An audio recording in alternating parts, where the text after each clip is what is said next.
COVID vaccination rates in the country have stalled despite the surge of the dangerous Delta variant. Our next guest thinks it may be time to use tougher tactics on the holdouts. Dr. Kirsten Bibbins-Domingo is an epidemiologist at UC San Francisco, joining us live this morning to discuss this. Good morning to you. Good morning. Well, we know that the president has called for a door-to-door vaccine push, and critics say it'd be too confrontational. But what do you think about that? Because I understand you're thinking it might actually work.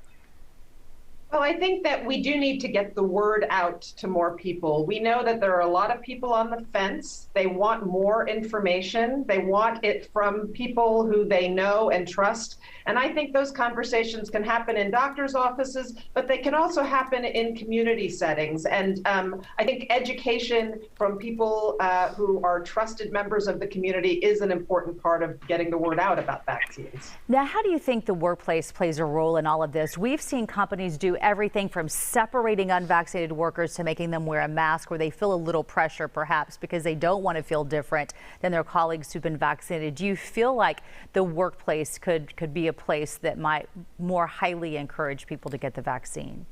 Yeah, I do. I think all of us want to get back to the way we have been normally living, working, and playing. I think that employers, you'll start to see more require vaccine, proof of vaccination, or have the exemptions that will require people to test more frequently if they're not choosing to be vaccinated. Those are those steps that employers can take so that the workplace begins to return to some semblance of normalcy. I also think that venues where you have larger crowds gathering will start to require more proof of vaccination. And what about churches? Because we've heard people say that that might be a place where they would feel safe to actually get a vaccine. Do you feel like some different organizations or churches might consider doing that as this Delta variant continues to hospitalize people? Right. Churches is a great example of a trusted institution within a community.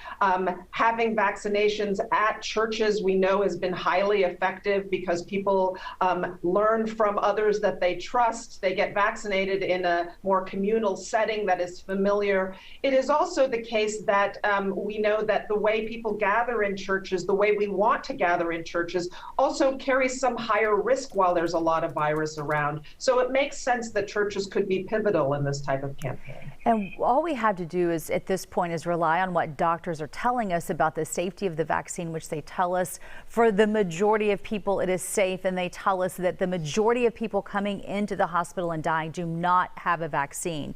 So that being said, why do you feel like about half the people haven't gotten the vaccine? Do you feel like they still don't trust it, or do you feel like maybe they don't have time? It's a scheduling issue. What are you seeing and hearing?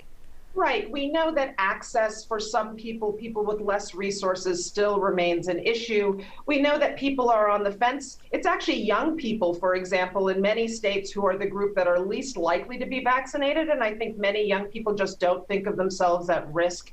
The challenge right now is that it's clearly the Delta variant is ripping through communities that are unvaccinated. It's ripping through populations that are unvaccinated. But while there's more virus, all of us are at risk. And we all have to think through the efforts we're going to put in place to nudge people a little bit more and move them closer to vaccination. Dr. Bibbins-Domingo, thank you for your time this morning, and good luck with your campaign to try to make a difference in different communities. Thank you.